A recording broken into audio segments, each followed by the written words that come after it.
Thank you all for joining us on I'm sure, a lovely evening, Wednesday evening in June, late June. Looking forward to the heat that is summer. Maybe it's just me down here in Phoenix. So, good evening. Thank you so much for joining us. The Real Talk, the Men's Mental Health Panel. I am Larry Bryan. I will be your moderator for this evening. And yes, as Barbara started to say, I have been a part of the NAMI New York City community since 2016, formerly and currently as a volunteer and a regular peer support facilitator for uh, groups like Black Minds Matter, peer-to-peer graduates, and I lead NAMI. I'm a NAMI New York City peer-to-peer class leader as well. So a little bit about NAMI New York City. This organization has been providing free education, support, and advocacy for families and individuals affected by mental illness for over 40 years.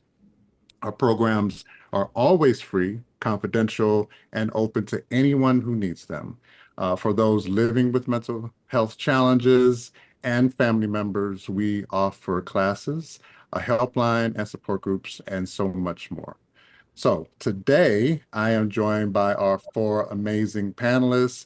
I'm going to get through their short introductions and we're going to get right to the conversation of us sharing our experiences and perspectives of men's mental health and some of the successes and challenges. And with me to do so will be first John Cornelius. John Cornelius is a Lakota Oneida peer support specialist, suicide prevention educator, and attempt survivor. John currently works with the Suicide Prevention Resource Center and Lived Experience Advisory Committee in Missouri. Welcome, John. Next is William Kim. I like to call him Billy, Hi. who currently serves as Community Building Associate at YS Kim Foundation, where he helps strengthen the Korean American youth and young professional community through programming, partnerships, and relationship building. Welcome, Billy. Next is David Plotka. David is the Chief Program Officer of Venture House, a New York City community-based nonprofit dedicated to supporting the wellness and recovery of individuals living with mental health challenges. Welcome, David. And next we have Yasbert A. Soberao Perez, but I did that right. Who currently works as an HIV care coordinator at the New York Presbyterian Hospital, where he uses a patient-focused, trauma-informed approach to provide linkage to care services and education to patients. So those are our panelists, and thank you all for being with us today. To actually, I think we did that part, right? So let's just go straight to the opening questions, right? Um, I will start with you, Billy. What does mental health mean to you personally, and how has that definition for you evolved over time? Oh And man. then others can chime in, please. Yeah, I think mental health for me is and has always been about my overall health. I know it's funny, we were talking about this a little bit before, but I think John, even before like this whole session, it's really about valuing yourself and recognizing Mm, your own worth. And so I'm learning about that more and more. Even though I know that conceptually, the way I show up, I've been seeing that how that is important. Like, I've been in a serious relationship like for the past 6 months. mm, And when you're in a serious relationship, all that kind of stuff like really shows up. Or at least for me, it's been really, really showing up. And for me, I've been recognizing the way I show up in my mental health, the way I care about myself impacts the way I care about my partner. mm. And it impacts the way she feels seen and known. And that all determines how I show up and how I'm willing to be seen and known in that way. So that's what mental health means. Thanks, Billy.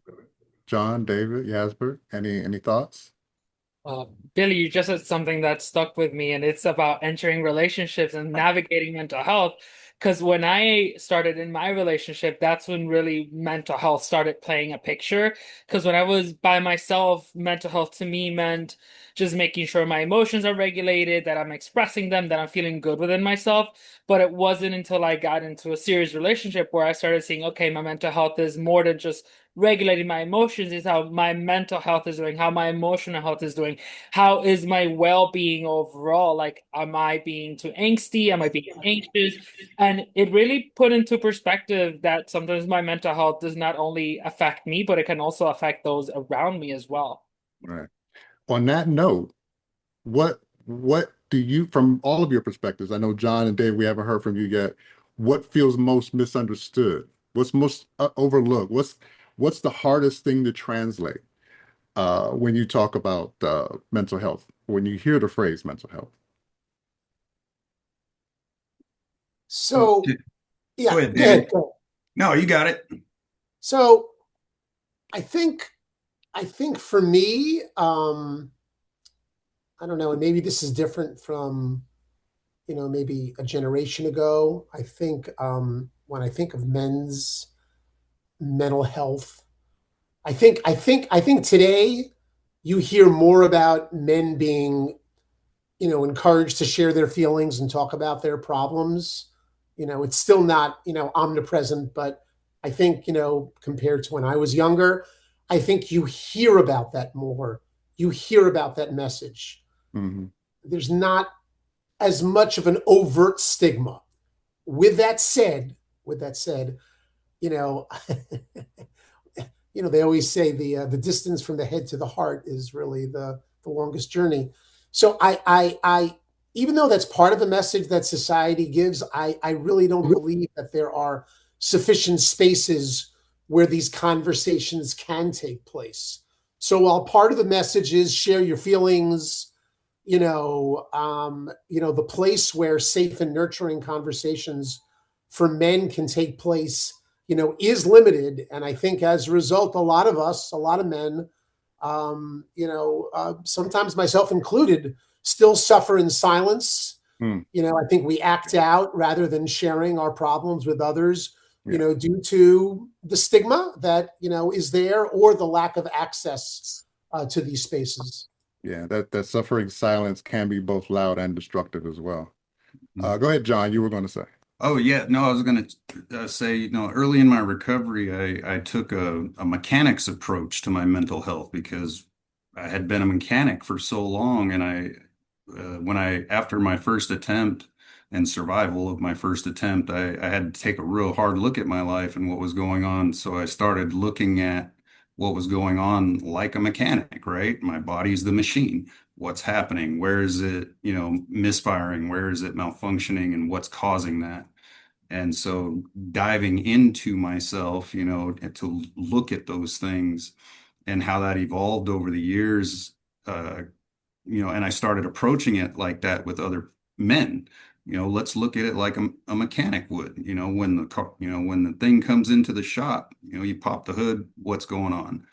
Right. And, you know, bringing that into what I do, here locally and when I meet other men and in certain situations, it's really kind of helped ease into that and bridge that gap that where that stigma exists. Because when you say mental health, what's the most common response is for a man is to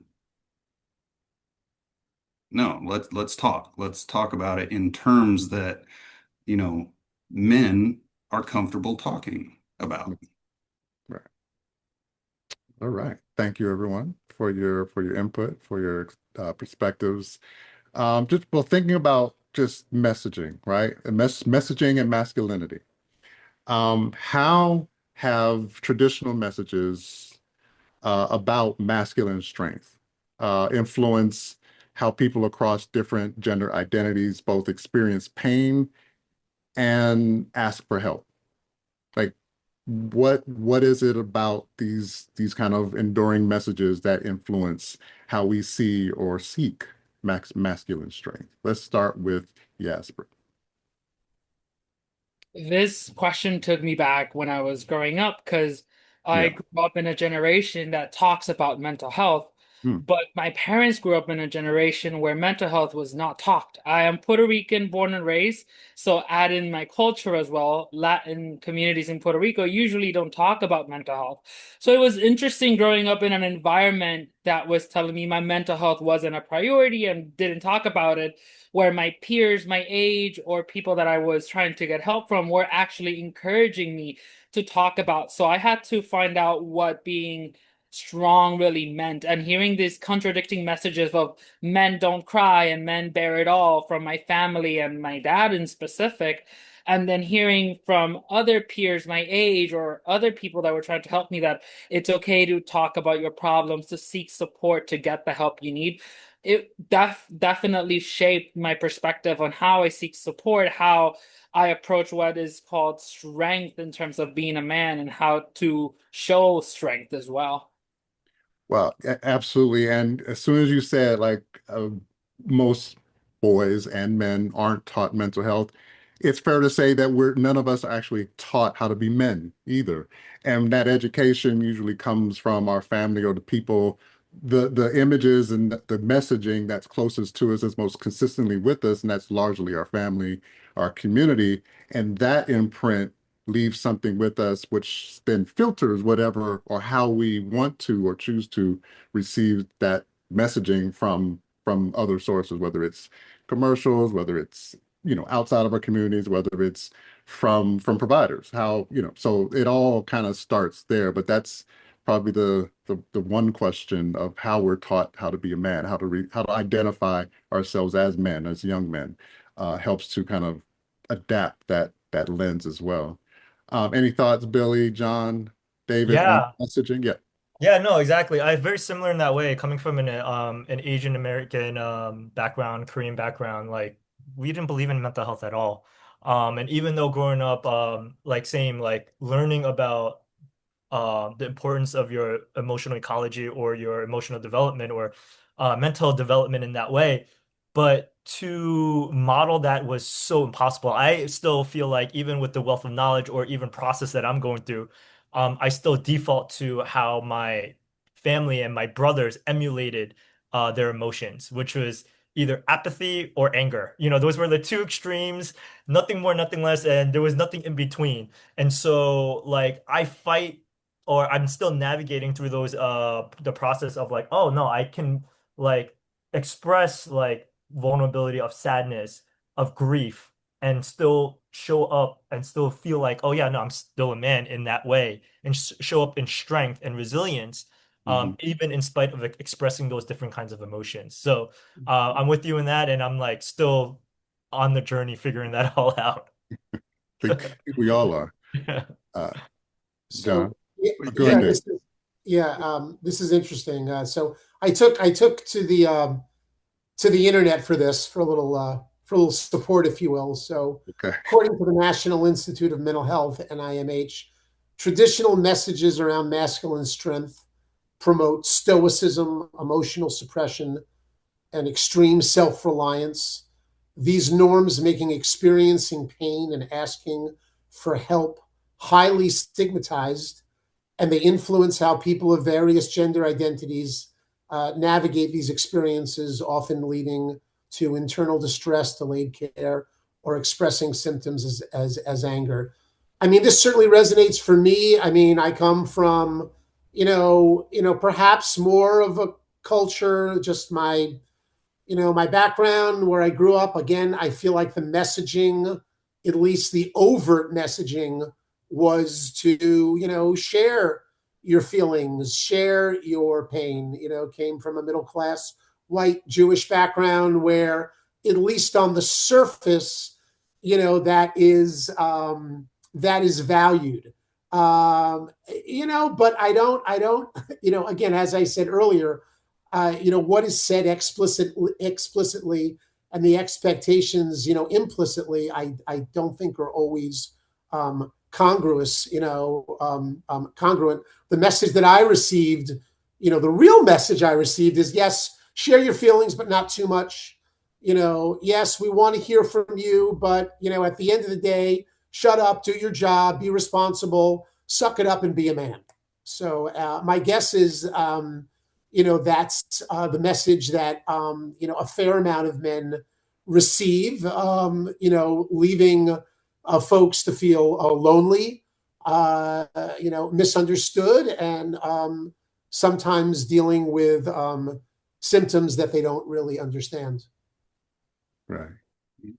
And I'm kind of going to flip it around because growing up on a reservation in a Lakota culture, right, we have ceremonies and, processes that are specifically designed to deal with our emotions and our heart and our mind. And, I grew up in that environment where, going to Sweat Lodge and watching grown men cry and hug each other and, only to go to the military where that stopped, right?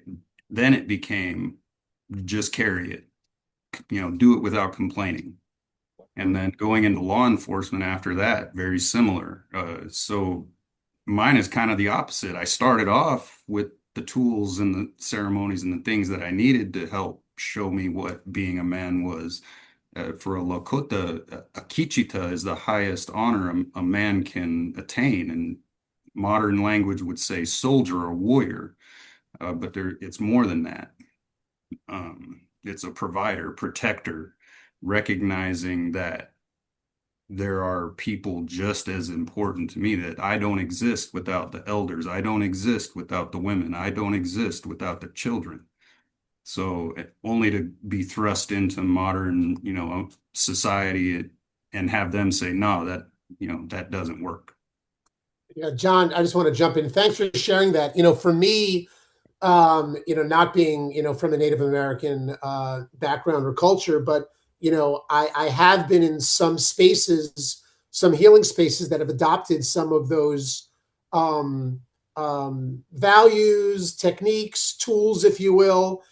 And oh my gosh, I'm getting goosebumps really thinking about how impactful that those tools, those spaces have been. And I really believe if our culture, our Western culture could adopt, more of those spaces to really teach, growing men and grown men, how to be vulnerable and how to share in an authentic, masculine way. Wow. I really believe the world would be a healthier place. So, yeah. Right. And it's also, It meant a lot to me. Sorry. yeah, and it's also kind of maybe redefining what masculinity actually is. If we can agree to that definition, I think these processes would be far easier to engage. I'm sorry, yes, but I cut you off there. No, no worries. And this kind of got me thinking, and it's a conversation I've had before. It's like, as men, we are not taught to be men. We are taught to be either warriors, or we are taught to be soldiers, or we are taught to be only caregivers.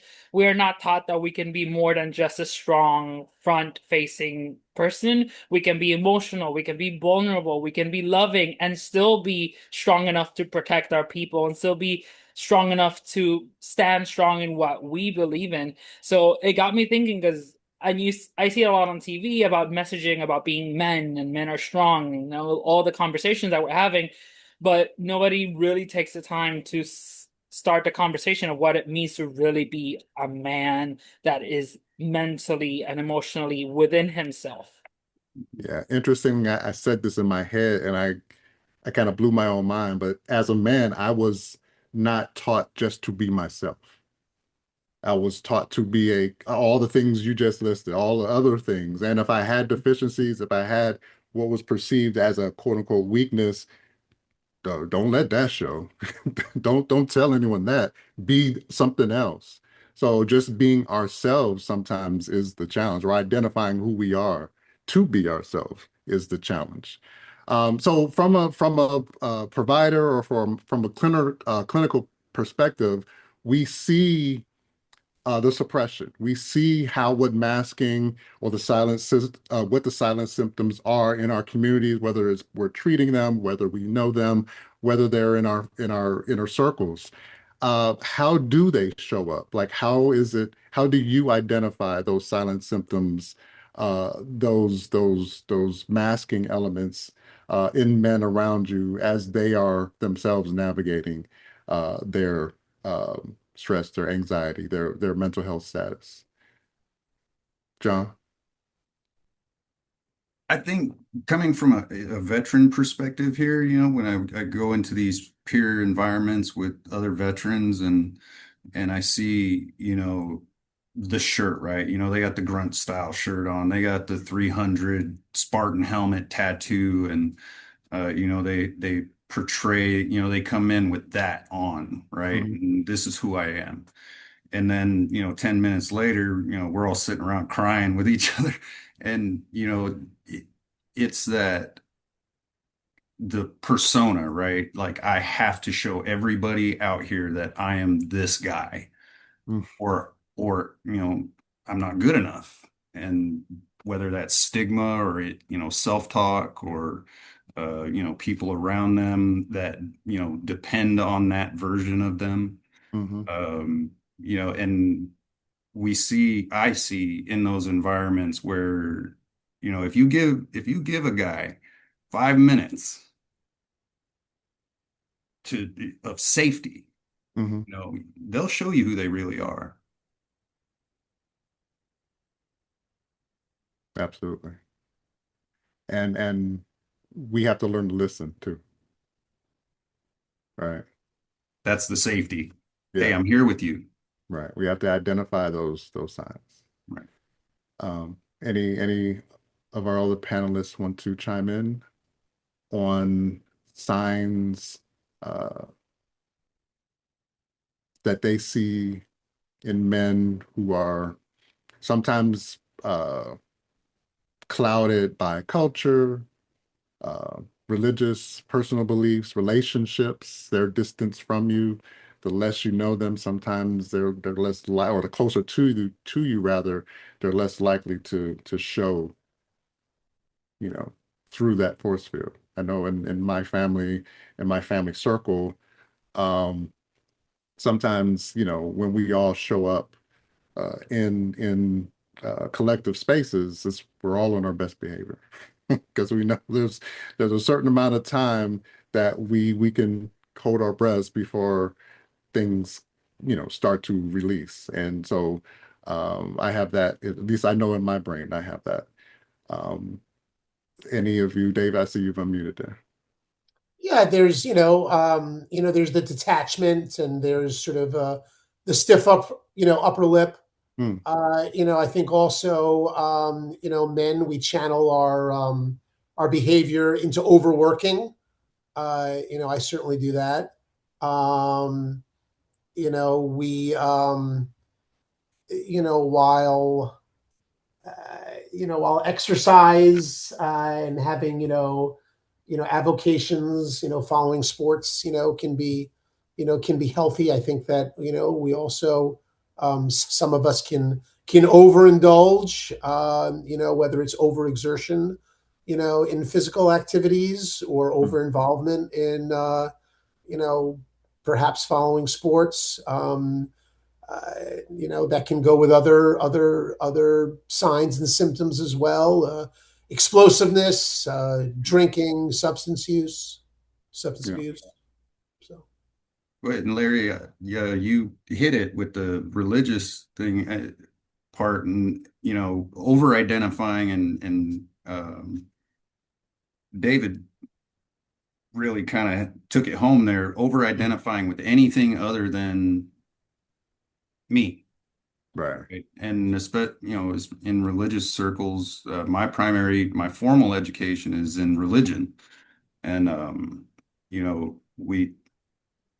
what I see in those circles is, well, I'm saved, or I'm this, or and in that community, mental health is really, um, it's a back and forth. And I spent the last 4 years of my career working in that arena, particularly going church to church and teaching suicide prevention trainings and partnering with churches and pastors and trying to come to some, middle ground on, hey, this is a person that's struggling right here, right now. Hmm. Let's help them now and then see if they want to get to heaven. Right. Right. Yeah. Yeah, John, to add to that, yeah, I come from a very strong religious background in an evangelical like space too, and I was a chaplain for over 10 years at NYU. And that's a lot what I see. I think there's an over spiritualization Hmm. that we kind of mask to kind of cover up like real vulnerabilities, hurt, and struggles. And so whether that comes to extreme self-righteousness, or just, hyper shame or deep shame to kind of, or denial without really recognizing the individual as a person.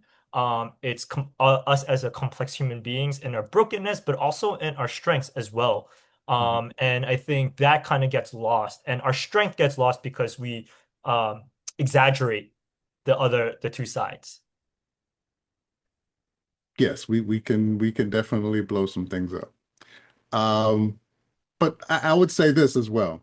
Part of the challenge, and it's a large clouded part, there's no specific mass in it, that why men, and I speak as a man, shy away from either having these conversations, whether it's seeking therapy, like formal therapy, or just calling up a friend and saying I need help, or even being on the other side of that, of I know someone needs help. I hope they don't call me. I hope they don't call me because I want to kind of back off or whatever. I'm just shy. You want to avoid those conversations. Many of us just avoid it. A lot of that is because it's largely identified. We've talked kind of through it here with identifying as vulnerability and weakness and shame and all these things. But we're having this conversation and we are encouraging others to do this, and this revealing becomes a strength, right? So how in your kind of perspectives, in your everyday work and experience, how can we create a redefinition of strength to include what resilience looks like, what vulnerability looks like, what overcoming, what a journey actually consists of? What is our creative and inclusive ways we can do that? Let's start with David, Mr. Clubhouse. Mr. Clubhouse, thank you. Well, first of all, I think, I'm going to go back to those spaces. The great thing about Clubhouse spaces, for those that aren't familiar with the Clubhouse model, it's a model that works with people with serious mental health challenges. It's a non-clinical environment and helps with, a whole range of services, from returning to work, going back to school, housing. But, at its root, it's really about work and relationships. And, I think it was Freud that said, there's only two things in life that matter. Where it was in German. I don't know what it is in German, but it was basically work and love and work. That's all there is. Yeah. And through our work, we build relationships, and we're there for one another.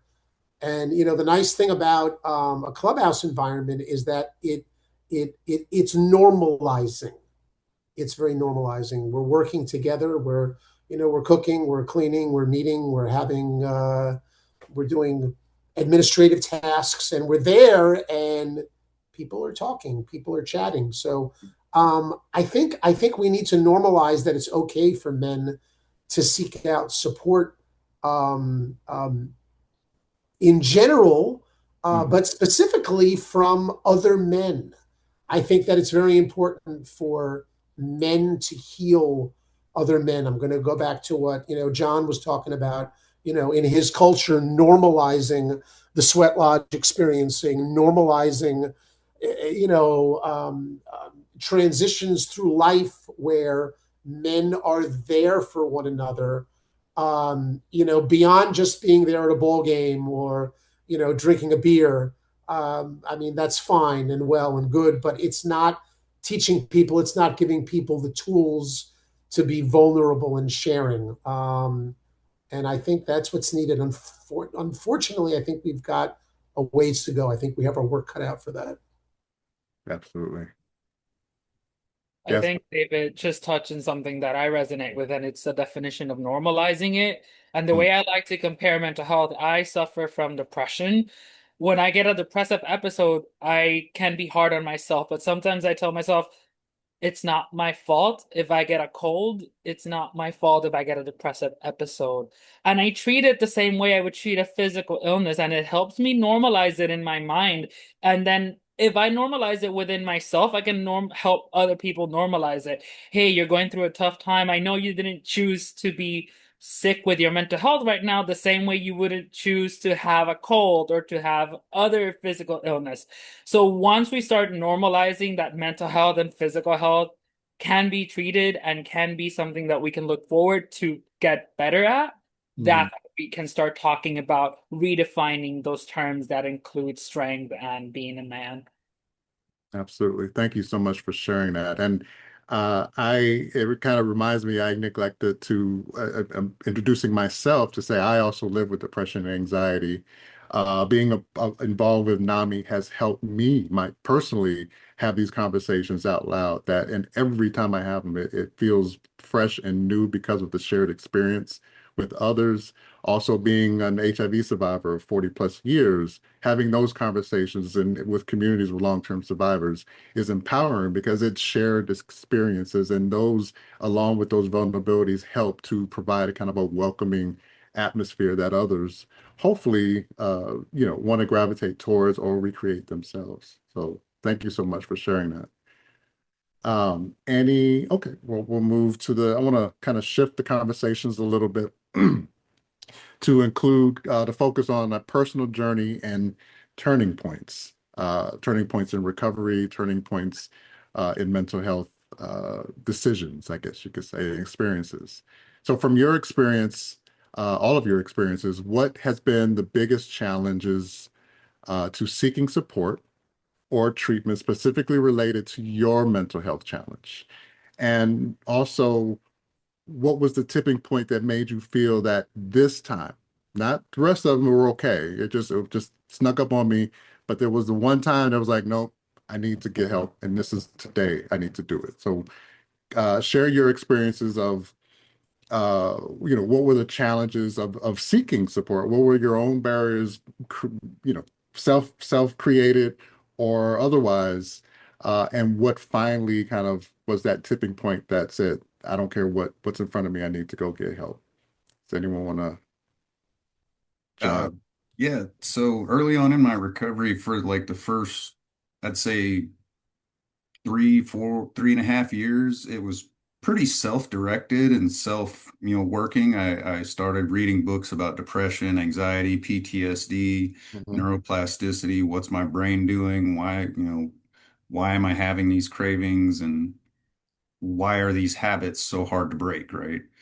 And then I found myself thrust into the peer support world, and all of a sudden I'm sitting at the head of the table with a social worker teaching a DBT class, and I realize I didn't do this.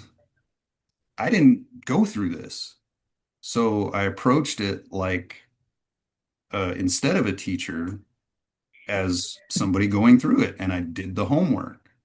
And I did the worksheets, and so that was the real tipping point. Was for me was all of a sudden I had to teach, and I realized I didn't know what I was teaching. I had to go through and do it, and through that process, Right. really found the core of my beliefs in recovery and what works, what doesn't.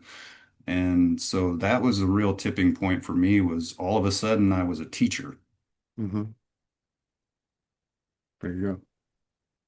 From my own journey, I think it was when I moved on my own for the first time. I left Puerto Rico in 2019, moved to New York. I was living with friends, and then right before the pandemic, I moved in with roommates and I lived alone. During these times, I was entering an identity crisis. Who am I as a person? who am I as a son, as a friend, just figuring things out, early 20s. And long story short, I have been suffering from depression since I was a teenager, and I am a survivor, a suicide attempt survivor in my teens. So when I move alone with roommates and I have no support system, I leave my home, I leave my environment, my safety net, I fell into a really dark headspace. I started binge drinking and falling into really dark depressive episodes. And I remember one night I had a specific depressive episode with a friend on the phone from back home. Mhm. And I made some self-discovery about who I was in that conversation, and it brought back a lot of triggers and a lot of trauma, but it also brought some healing and some hope.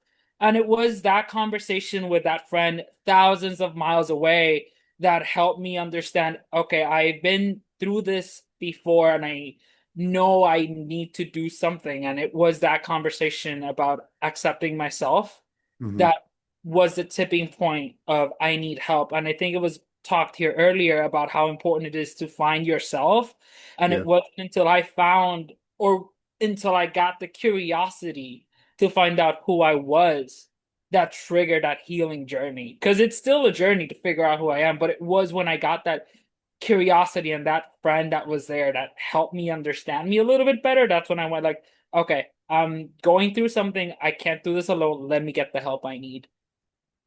Absolutely. Thank you so much for sharing. Yeah, I'll go next. I think the biggest barrier for me was myself because I thought I could handle it all. Because as a guy or just what I was taught, you just figure it out. And I was pretty good at figuring things out for most of my life. It wasn't until I actually got fired from my job for like over 15 years. Mm. Where I used to work as a church at a church, and that's when my whole identity crisis just fell apart. I didn't even realize that subtle experience or shift where I was making what I do who I am. And then when that crumbled, I was just like, I was so disoriented. So I remember the first night when I got fired, I woke up and I was just like hearing thoughts. I was like, oh, what's the point of life? Like, you're worth nothing. No one's gonna care about you. And I thought that was weird. The second I went about it, the second night, same thoughts happened. I was like, oh, those aren't just random thoughts. Those are my thoughts. And Mm. I was like, oh my gosh. I was like, oh, this is what suicide ideation is. And that was a wake-up call for me. And I think when I came to that realization where I could not help myself, I took the risk of sharing this to like some of my closest friends. And that was the journey and that was the start of them encouraging me. So it goes even back to like I think a previous question we asked before about how to build emotional resilience within men. Mm. I think I was able to find men that modeled that to one degree and another. Like older men in my life where I saw that kind of vulnerability that gave me the courage to talk to them. And that they were the support that actually helped me to actually find a therapist, to find a support group, to actually walk like weekly about these kind of conversations. Mm. So I'm very grateful to that, and that was my tipping point. Thank you for Wow, sharing. this is great. Thank you. Thanks for sharing that, Billy, and thanks to all of you. A lot of what you're saying is resonating with me. First of all, I think it was said earlier about having a an identity crisis. I think I have an identity crisis every 5 years. Uh, there's always another midlife. It's an early life crisis. It's a midlife crisis. It's a late stage crisis. So I mean, it's always there. It's like, really, I'm dealing with the shit again. Uh, you know, ad nauseum. But I think if there was one, first tipping point, and John, what you were saying about having to be a teacher, I was very lucky. My first job or first experience in mental health, I was working as an intern at Boston University, where I went to school, undergraduate, and they had a renowned program there, the Center for Psych Rehab. Bill Anthony, just a lot of at the time it was sort of real kind of cutting edge stuff, equating mental health, issues or psych rehab with physical rehab. And at the time in the 80s, that was sort of like, whoa, novel stuff there. And I had the opportunity to sort of be a teacher or a teaching assistant to people with mental health challenges. It was funded by the National Institute of Mental Health, and it really put me face to face with my own shit, Hmm. and really got me in touch with my own losses, my own trauma. I'm a survivor of my own father's suicide when I was a young man, or when I was a young boy rather. And it really kind of put me face to face with my own loss, trauma, answering that question or kind of facing that question, not what's wrong with me, but what happened to me.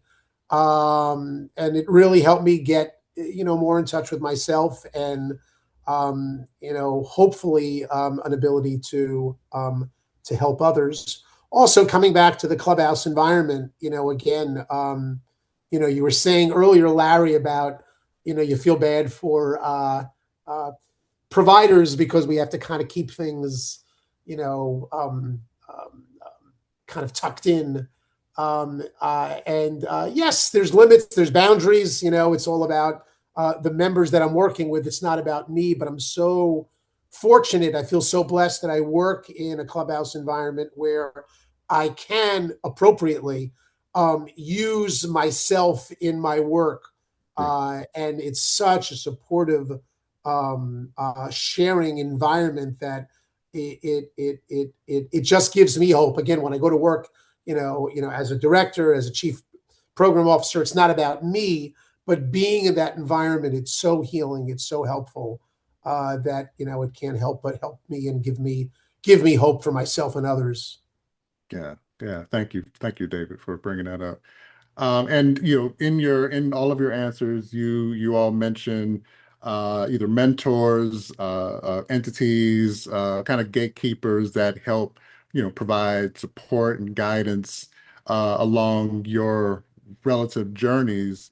Are there others, community gatekeepers, people that are important in the communities that you're closest to, that serve as kind of mentors and guideships for those young men? Some of us are older men, still need to learn in trying to find that pathway towards what recovery looks like, or just having the conversation. People that you talk to, or just want to include in this conversation, especially since it's recorded.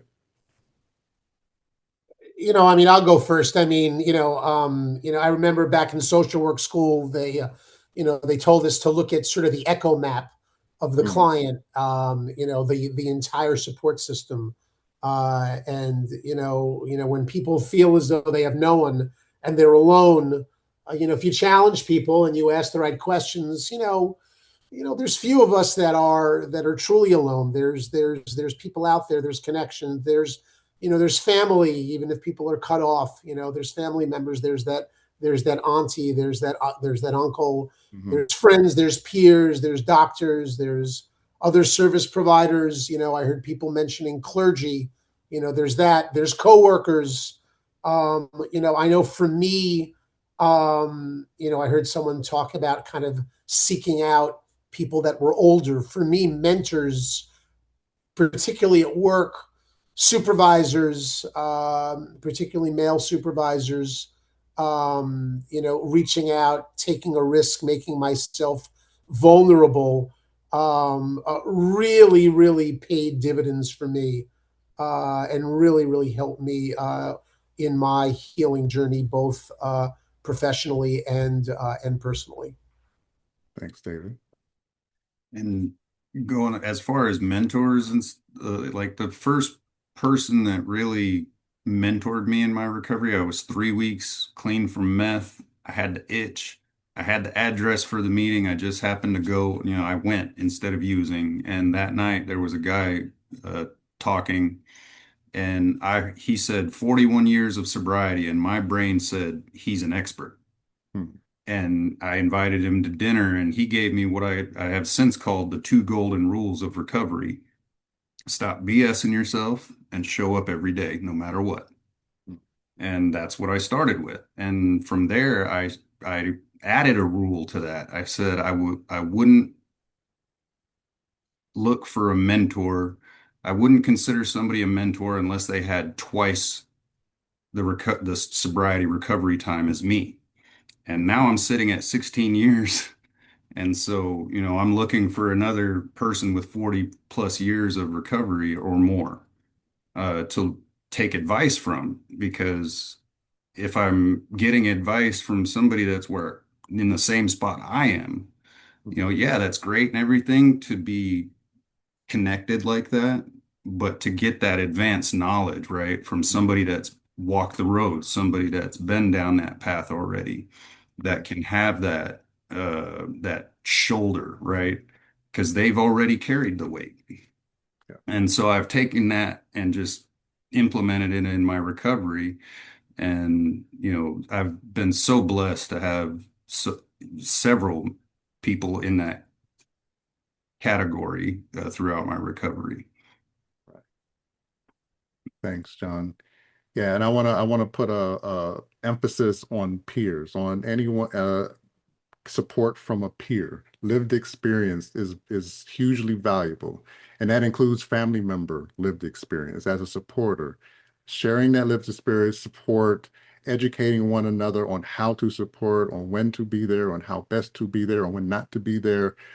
That communication helps all sides. So I want to just emphasize the peer part of that and the family member role in the peer experience. Um, we've talked about so many different aspects of the journey and what's, some of the successes, and when it works well, this is what it sounds like. This is what recovery looks like.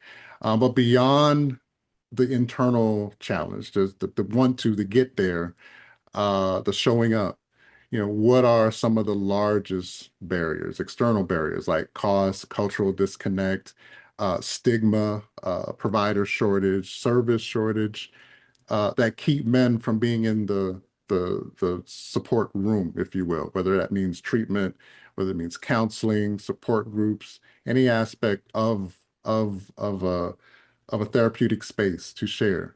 What have been the largest kind of external factors, barriers that you've seen prevent men from being in those spaces?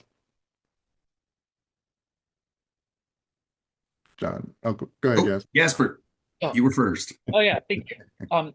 This took me to my line of work. Okay. So I work for the hospital, New York Presbyterian, and for an HIV clinic, but I work in the emergency room. So I work in emergency medicine, meaning I have less than 5, 10 minutes tops to talk to someone in the middle of the emergency room.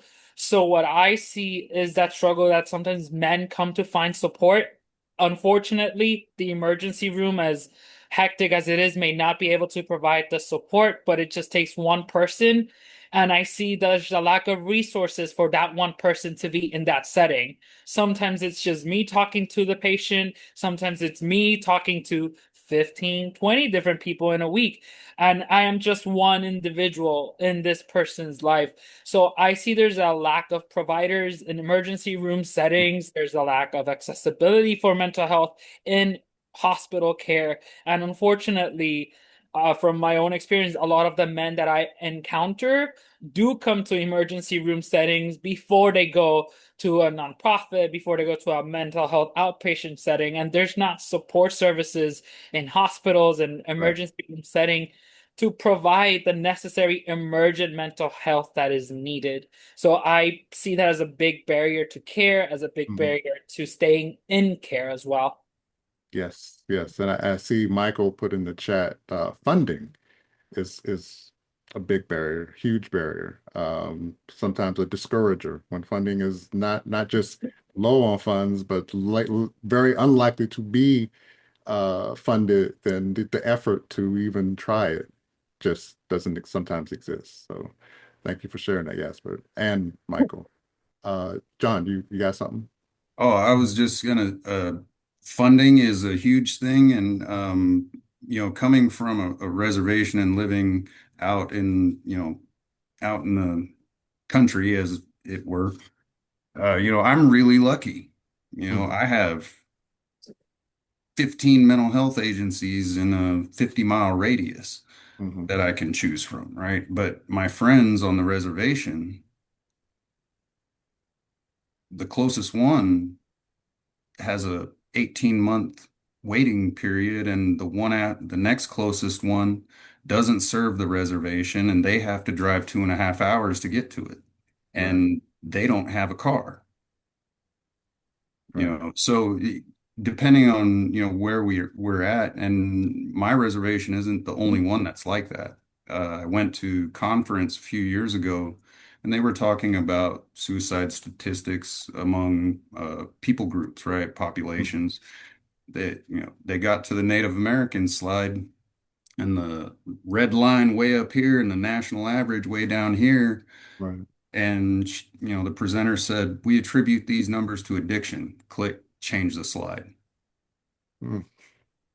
And I said, and this is the nation's top people in the suicide prevention realm of mental health. And I raised my hand. I said, hey, I'm John, grew up on a reservation. If everybody knows that's where the highest rates are, why are there no services there? I don't know, was the answer. Yeah. And, I'm the type, when I see it, if they tell me a hole needs dug, I grab a shovel. Right. Yeah. But Thank you, John. Right. Speaking of funding and the system, how can our mental health system be more responsive to, or more gender responsive? Or are there specific approaches that can work better for men of color, for younger men, for specific communities? I mean, I know I mentioned peer representation, peer support, peer education is a huge factor in how services are seen, are engaged. It largely affects their effectiveness. But there are other ways, other things that can be done within the mental health system that can be more gender responsive and effective for the communities that need them most.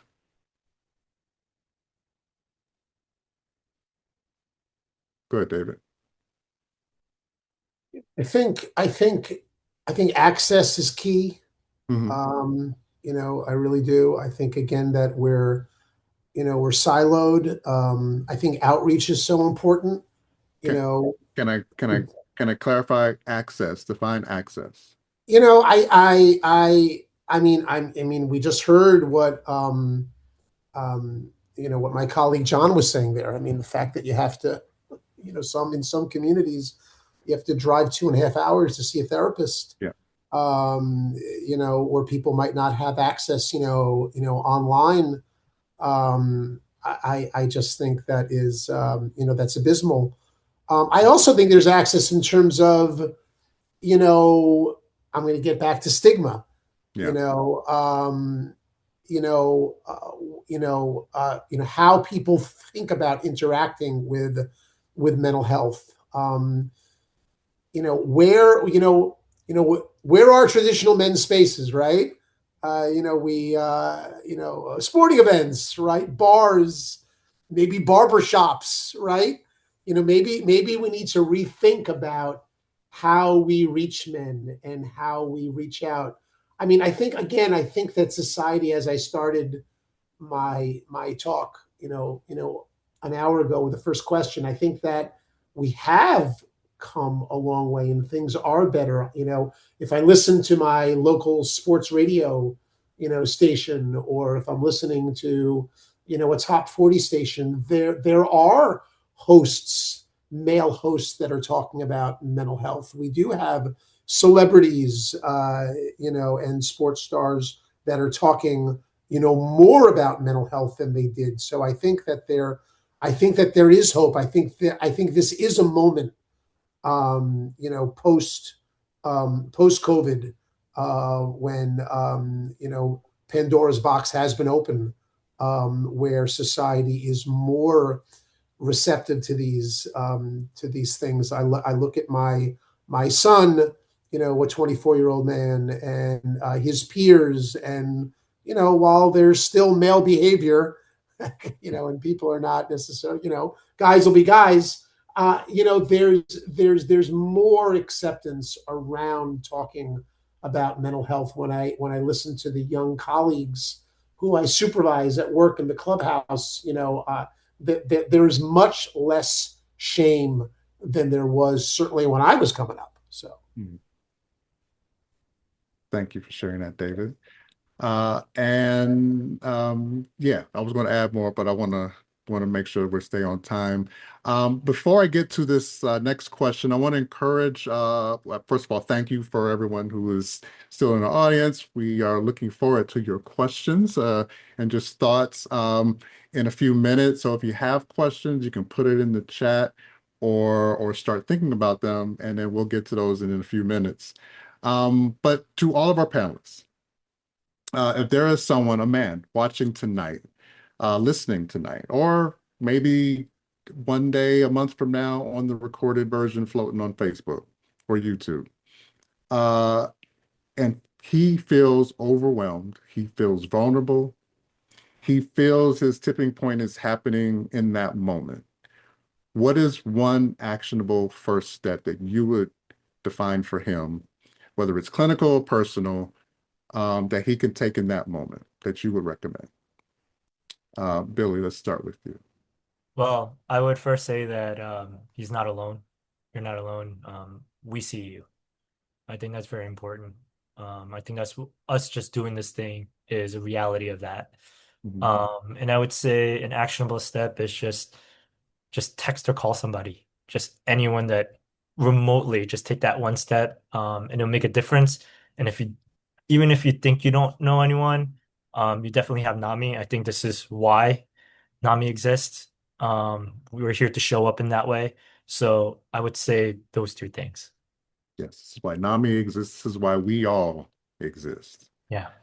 Thank you, Billy. John?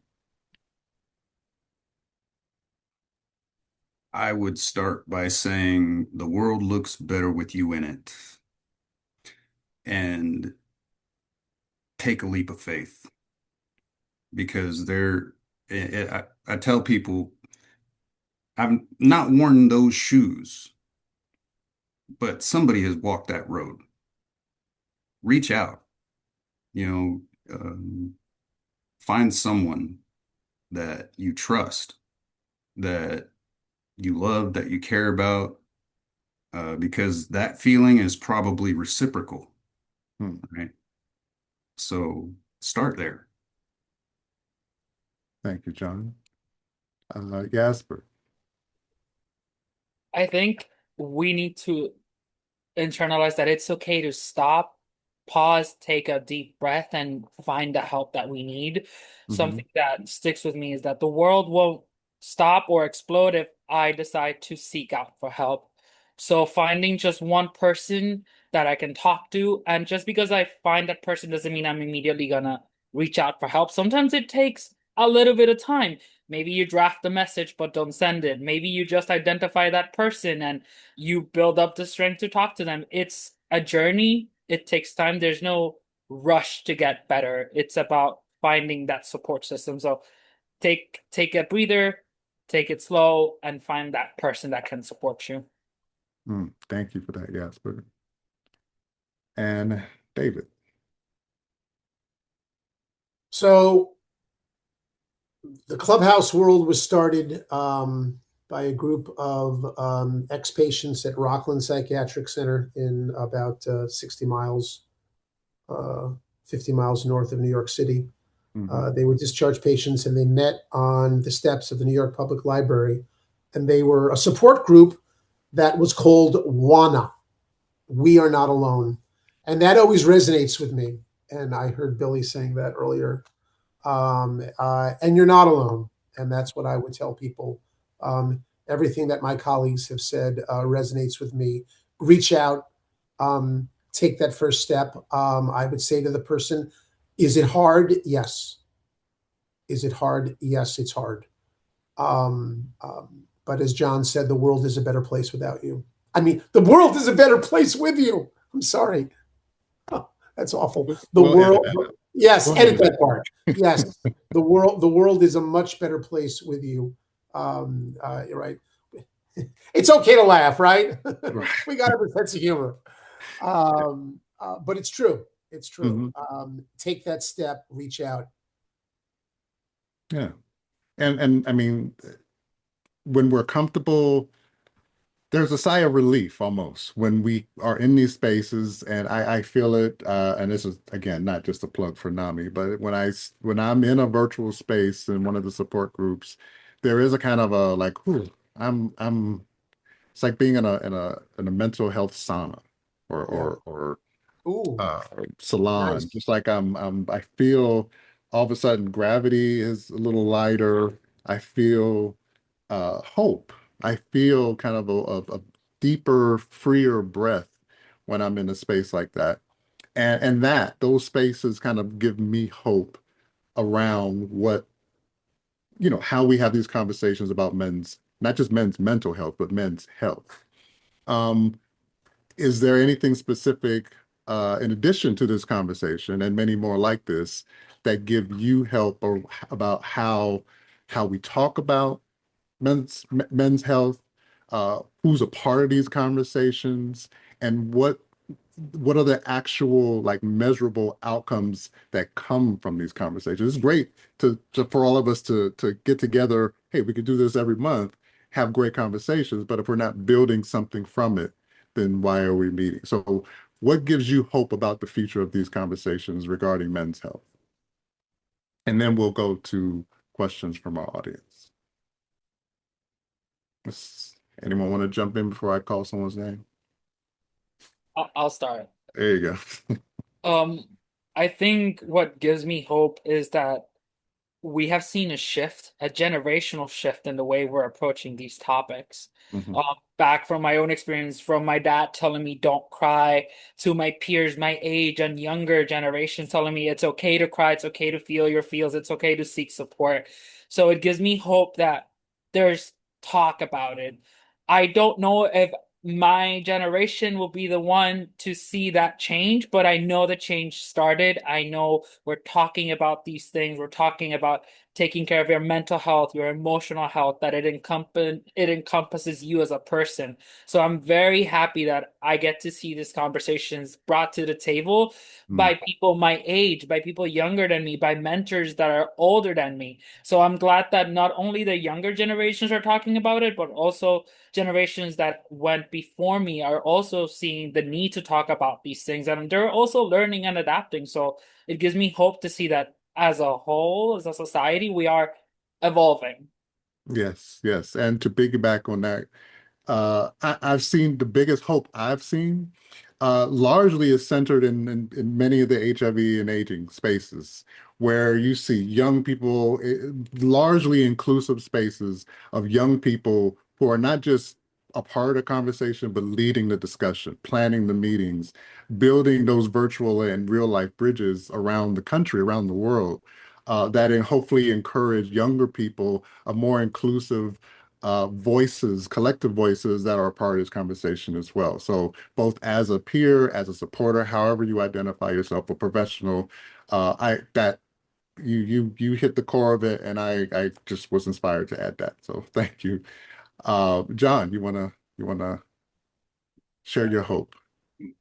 I am so hopeful, so much more hopeful from when I first started my recovery journey and entering the professional mental health world and doing this, work helping other people. But to see my son, right, and his friends, and the way they talk and support each other, and coming from a reservation with such, disparities and statistics, addiction, stuff like that, to coming from that to seeing my son and his friends and the way they're supporting each other and just being able to see it happen, especially coming from where I come from, and there's peer programs coming into the school systems around where I live. It's just moving into spaces that it never was before, and that makes my heart so happy. Thank you, John. Billy, David. Yeah, I'll go a little bit. I think for me, it's just like very, very, very grassroots and very like in my personal sphere where a lot of my friends are becoming dads.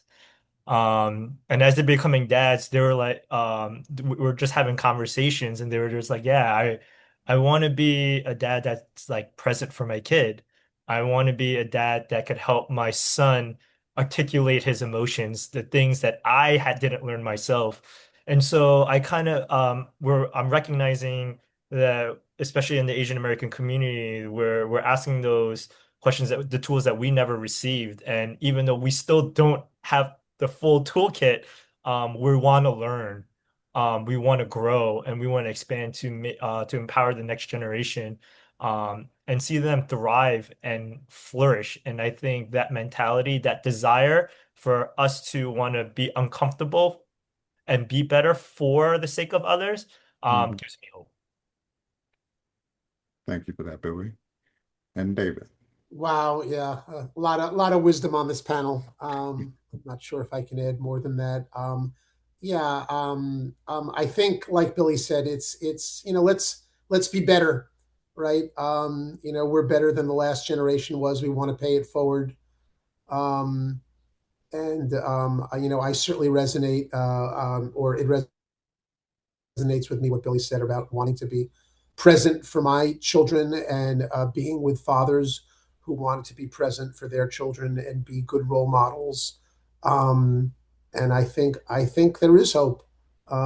This generation, it's not your father's generation, as they say. So All right. Well, thank you all for that.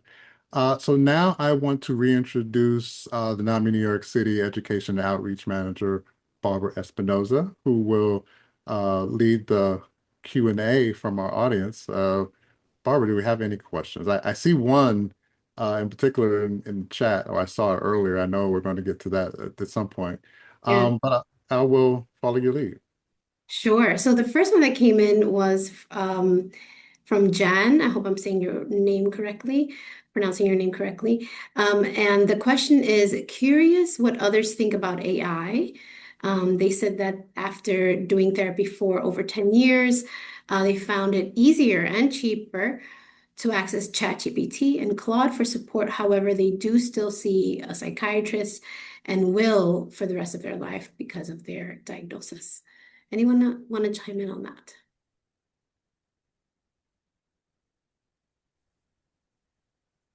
I am an avid user of AI.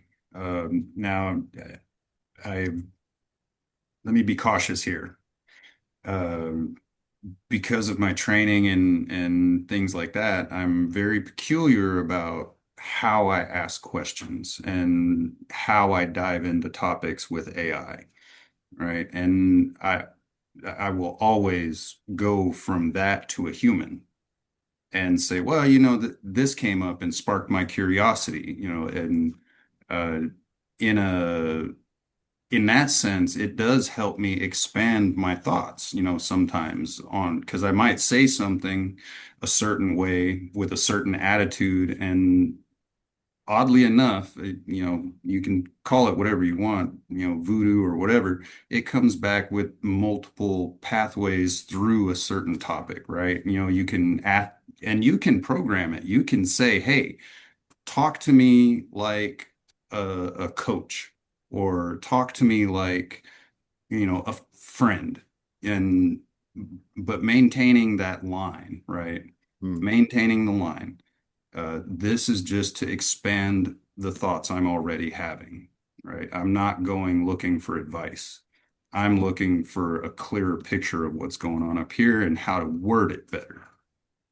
Thank you, John. Yeah, and NAMI National did release like a briefing on the measures they're taking to push for safer AI interactions related to mental health. And so I have linked that in the chat, their statement, which I think was earlier this year. No, at the end of last year, in December. And then within that page, you'll see a link to their initiative on that. In the meantime, does anybody else want to share their perspective on that? I'm completely hesitant to have any AI therapeutic conversation. It makes me nervous. If it assumes if I'm taking that step, it assumes there is no human that's available, and if I can't speak to a human, then I'm further away from the goal than I thought I was.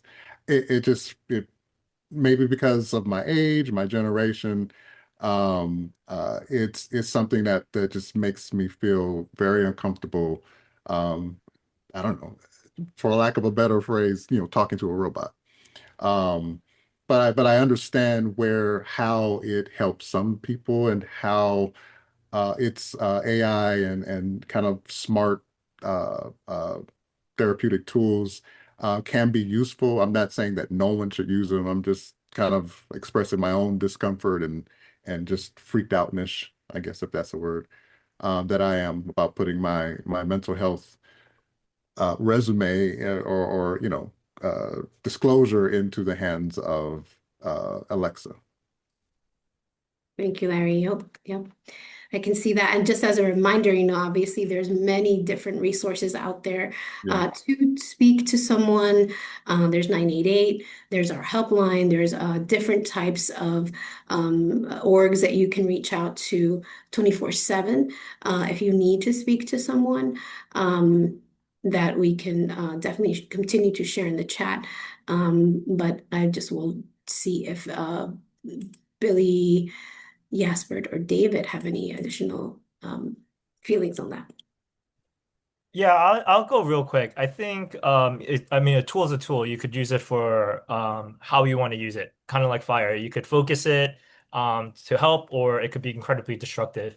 But I think at the core of like our just generally about any person's mental health, I think the interaction with human beings, and we are like wired to meet people in person, and I think that's the most important part. And I think that sometimes that gets overlooked or forgotten when it comes to the AI conversation because it's so accessible and easy that we forget the human connection. Even if it's a therapist or just a peer support, that's the power of mitigating our loneliness and reminding ourselves that we aren't alone in that way. So that's just my quick answer to that. Yeah, that's a great summary there, Billy. Like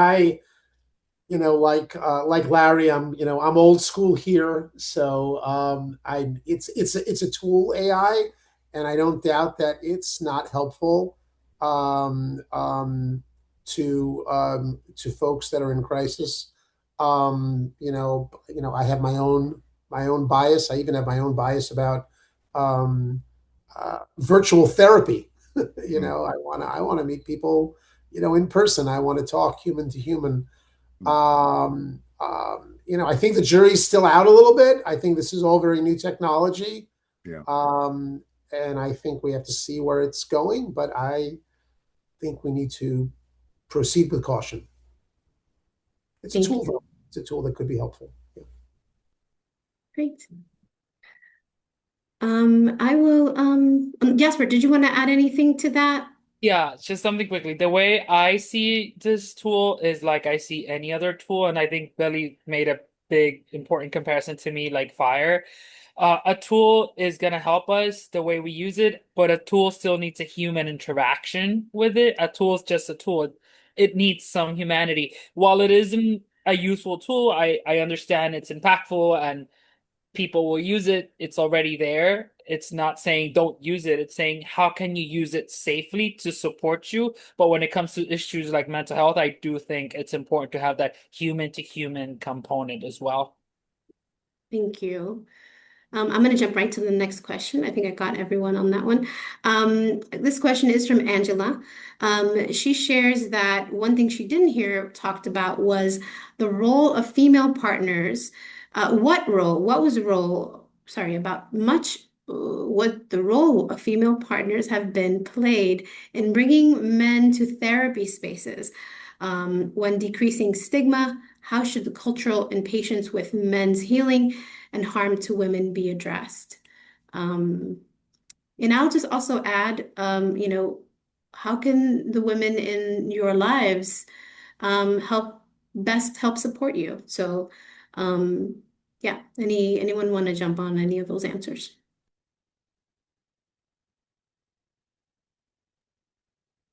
I'll go ahead and start. I was I'm divorced now, but the mother of my son was so supportive through my recovery journey. I met her early on in my recovery, and I broke the rule. It was less than a year. We were married a year later. But she was so supportive in paying attention. Once I was able to disclose, hey, I have these feelings, I have these thoughts, I have this, and so in about 2, 3 years, we would be in Walmart and she would just say, here's the keys, go back out to the car. And I would look at her and be like, why? And then by the time I get to the car, I realize I'm having a full-blown anxiety attack, but she saw it happening before I did. So that played a really, I always give her big kudos to helping me get where I am. And I always say I didn't get here alone. And she was a huge component for that and still is. We're still really good friends. We still raise our son as a team. Uh, and so having that continued support, right? Uh, it's vital. And going back to my culture, from a native perspective, you patriarchy, matriarchy, it's not one or the other. It's a combined effort, right? Like I don't exist without the woman. I don't exist without the elder. I don't exist without, the children, because they all play an integral part in my existence. So having a woman come along beside me through my recovery journey like that was huge, huge contribution to me getting where I am. Yeah, I don't think, thank you, John, by the way, for sharing that. Um, in my case, I've been married 30 happy years the next month, to my beautiful wife. Yes. And while I don't think that my wife led me to a therapy space, I think she needs to be credited for, sticking with me through some difficult times, through some dark times, and is a major part of my healing, and of just being a constant, being that. I think in clinical spaces they call it a holding environment. Just sort of being there and being stable, and allowing her to model how I can be there for her. I like what you said there, John, about being there for one another. It's very interdependent, and teaching me to be there for my community. Those were messages that I did not necessarily receive growing up. Growing up in a very suburban, pull yourself up by your bootstraps type of environment and family. And my wife really providing that message that you can't go at it alone. You need a community. You need a loving community. And yeah, I cherish her for that. So. Thank you, David. Anybody else want to jump in? I've got one more question after this, so if anyone wants to add anything to that. So this question, I want to tackle it from the partner's perspective. I am a proud gay male, and my support system is my male partner. He helps me keep in track of my medication. He understands my mood swings the same way I understand them, and sometimes even better. So it's important that when we're talking about partners, it's not necessarily a female or male partner. There could also be a partner as a friend. There could also be a partner as a parent, as a mentor. It's finding that partnership with someone to support you. And I also want to tackle that second part of the question that says, how should the cultural impatience with men's healing and harm to women be addressed? It's by education, by creating spaces like this, by teaching the younger generation respect for themselves, respect for their partners, respect for anyone out there, respect the differences. So it's by like educating each other, coming to spaces like this and engaging in conversation that will slowly but surely start to see a shift in our culture and the way we approach these things. Thank you so much. I really appreciate that. Yes, absolutely. Great. So last question I see two questions here that are somewhat similar. So how do we encourage someone who is not diagnosed to seek help? And then the other one is how do we encourage those who already got diagnosed but are not receiving treatment? Hmm. This sounds like something that will come up at a peer-to-peer class. Yes. Yes, or family to family. Or family to family. Yes. Um, Absolutely. So what Larry is referencing is a peer-to-peer is a class that he facilitates or he leads along with other leaders, and that's an 8-week class for individuals who have a diagnosis or who don't have a diagnosis but are experiencing mental health conditions or symptoms, and it teaches them a variety of skills, including how to share with your loved one, how to advocate for yourself, how to set goals. And I'm probably missing a few many other things that are part of the curriculum. And the family to family is for the family members to learn how to communicate with their loved one, support them a little bit about different diagnoses. And those have been shared in the chat, and we will definitely follow up with those links after. But if anyone wants to chime in to answer those questions, that'd be great. I would say real quick, just be supportive. The the the most effective way of beginning treatment is by choosing to be in treatment. Just being taken there is probably not going to be the most effective way, but being supportive in the good days and not so good days, and working with your family member, your loved one, your friend, in those times when they are lucid, when they are clear, and are cooperative, where you can have strategic conversations of what help looks like, and then slowly get there. It might take a day, it might take a weekend, it might take a couple of years, but being patient along with supportive, and being the support that's needed, not the support you think you need to be. Thank you, Larry. Before we get to the answers of the folks, I also want to add something really important is that we've put in the link to an evaluation, and we're not done with the Q&A. We will be soon, but I do want to add in that we do need we would love to hear from you on feedback on this event. So I think Yasbert, you were going to say something, and I don't want to. Sure. I think one way to show support is we need to understand that the diagnosis is not easy for the person receiving the diagnosis, and it's not easy for the support system of the person who received it. So it's two separate elements. I'm bipolar diagnosed, and when I was diagnosed, I had my own struggle. But the people that were providing me their support also had their own struggle with it. So trying to understand that this is something that the person needs to take time, that the person takes time to accept their diagnoses, it takes time to find the help, but to not give up, because it took me a very long time to go from therapy to diagnosis to medication.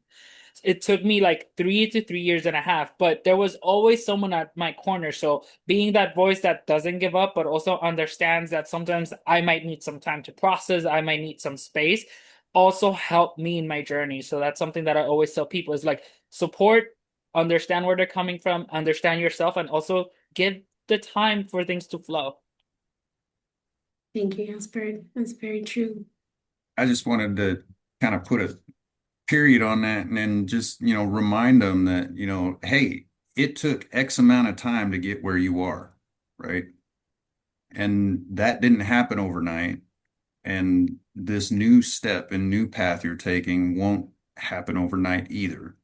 And just, like Yasbert said, sit with them, Larry, be with them in the ups and downs and go back to what Billy said. You're not alone. Thank you so much. Great. Angela has one more comment, and she said, as a therapist, I encourage openly and even vulnerably talking about your own healing is the best way to reach someone who is struggling to get help for themselves. And that is so true. I appreciate all of you taking this time to be on this lovely panel. It has been a privilege and an honor to connect with each of you individually. I'm talking to my panelists, and it's also been just a real wonderful experience to have all of the participants join and see that there is so much interest in continuing this conversation and growing it from here. So I appreciate all of you being here tonight. Larry, is there anything else you would like to say as we wrap up? Well, first, I have one final question for all our panelists, and I'm going to ask it, and I'm going to give you like about a minute to think about it as I do the actual closing. So, in one sentence, panelists, in one sentence, what is one truth about men's mental health you want everyone here and within the sound of your voice in perpetuity, going forever into the internet, to leave with after this webinar? And while you all think, and also please put your contact info in the chat for our panelists to contact you. I want to thank you all, Billy, John, David, and Yasbert, for being here tonight. We appreciate you all sharing your experience, your expertise, and your resources tonight with us, well, this afternoon here in Phoenix. Please, everyone, take a moment to fill out the feedback survey that Barbara shared in the chat. It really helps NAMI New York City plan future events that meet your needs and the needs of the people you love. And as a reminder, NAMI New York City offers many free peer-led programs for individuals living with mental illness and their loved ones. If you know someone who could benefit from additional support, we encourage you to explore all NAMI New York City offerings at www.naminewyorkcity.org. Thank you all for being here this evening. But before we close, answers. John, let's start with you. Mitakuye Oyasin in Lakota means we are all related. I love it. Thank you, John. Thank you. Billy or William. This is a tough one, but okay. On top of my head, I think it's like I would say strength isn't carrying everything alone. Strength is knowing what you're carrying, what you're able to carry, and trusting others to help you along with the rest. Thank you, Billy. David. Come on, Larry, this is tough, man. We had time to prepare with these other questions here. You're putting us on the spot here, bro. But I gave you 60 seconds, man. You did give me 60 seconds. You know what I would say for this question is, it doesn't have to be either or for men. It doesn't have to be binary. We're not talking about, being it doesn't have to be a zero-sum game. It doesn't have to be, you're good, you're bad, you're healthy, you're unhealthy, you're sane, you're insane. It's okay to embrace the middle. It's okay to embrace the gray. It's okay not to be okay, right? That's kind of a saying that we have. And it's okay not to be perfect. It's okay not to be imperfect. we're all on that continuum somewhere. Thank you, David. Yasbert?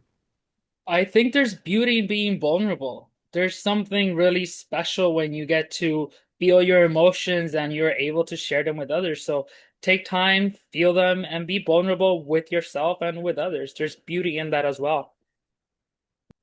Thank you. And I guess I should go too. Don't be afraid to be yourself, and don't be afraid to allow others to be themselves with you. Yeah. Thank you all. Have a wonderful evening, afternoon. Thank you. Yes. And thank you, Barbara. Thank you, Jessica.